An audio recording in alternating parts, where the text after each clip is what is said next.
semua, jumpa lagi dengan saya Depri Saipullah.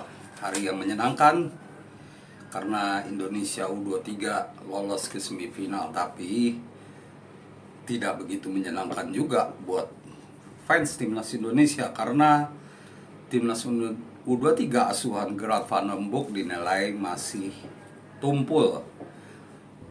Jagonya saat melawan Brunei saja, sedangkan saat melawan Filipina dan juga Malaysia boleh disebut tumpul karena kita hanya mencetak 1 gol, dan itu pun dicetak lewat keberuntungan karena gol bunuh diri dari pemain Filipina.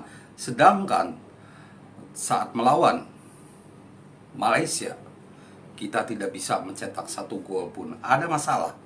Kira-kira apa yang menjadi masalah dari timnas U23 asuhan Gerard van den Bosch ini? Tentu kita bahas di video ini.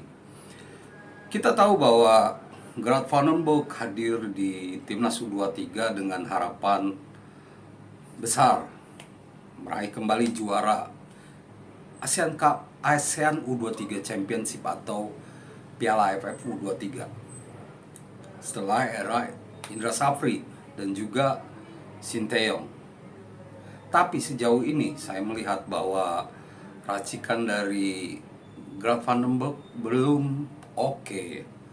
Paling tidak dilihat dari 2 laga terakhir, timnas U23 terlihat masih mentah ya. Karena kita tidak bisa memiliki solusi untuk mencetak gol.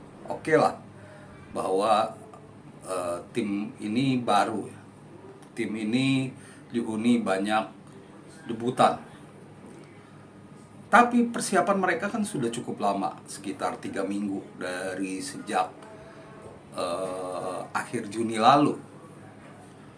Nah, yang jadi masalah yaitu mengapa strategi Gerard van den Bosch tidak berjalan dengan baik. Saya melihat bahwa di sini masalahnya yaitu lini tengah.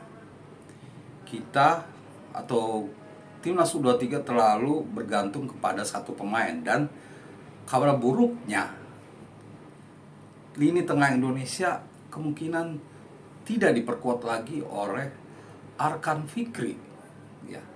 Tanpa Arkan Fikri terlihat sekali bahwa kreativitas di lini tengah berkurang. Dan ada kabar buruk lagi, kabarnya juga Tony Firmansyah masih dianalisa apakah bisa main di semifinal nanti. Kita menyoroti kurang tajamnya timnas Indonesia karena kita punya harapan besar bahwa tim yang diasuh Gerard van den Bosch ini bakal bagus ya di kualifikasi Piala Asia, karena target besarnya kualifikasi Piala Asia U23. Ya bolehlah di Piala AFF ini biasa saja, tapi kalau di kualifikasi Piala Asia itu mutlak. Tapi tetap saja fans dan juga saya juga teman-teman di rumah pasti mempertanyakan, kok begini ya mainnya, ada yang salah, sangat mentah. Nah, untuk mengurangi belum padunya permainan timnas, kurangnya lini tengah, maka menurut saya ya waktu yang ada sampai semifinal nanti, di mana kita belum tahu ya, saat video ini diambil Vietnam dan Thailand masih berebut posisi utama dan kedua. Kita bisa melawan Vietnam atau Thailand, menurut saya tidak masalah karena dua-duanya juga berat. Nah, di waktu yang ada, di waktu spare atau waktu persiapan yang ada, kita harus memperbaiki masalah ini karena mutlak masalahnya ada di lini tengah.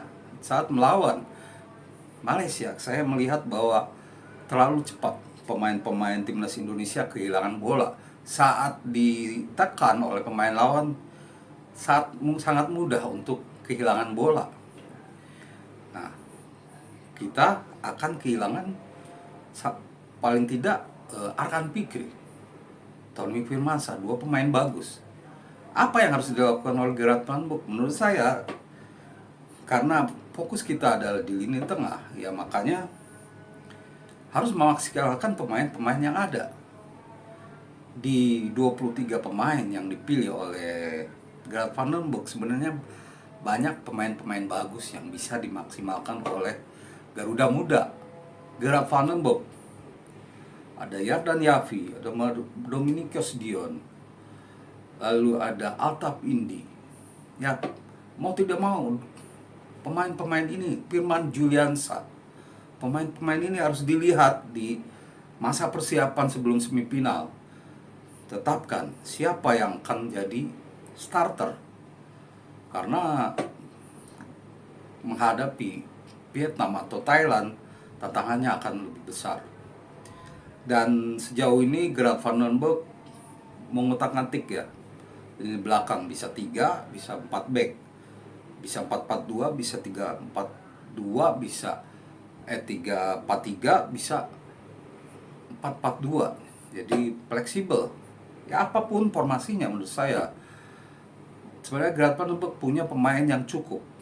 Masalahnya dia hanya harus mematangkan pemain yang ada yang belum pernah mendapatkan kesempatan bermain di tengah hilangnya satu pemain penting, yaitu Arkan Fikri yang sudah dipastikan tidak main. Ini jadi tantangan karena tanpa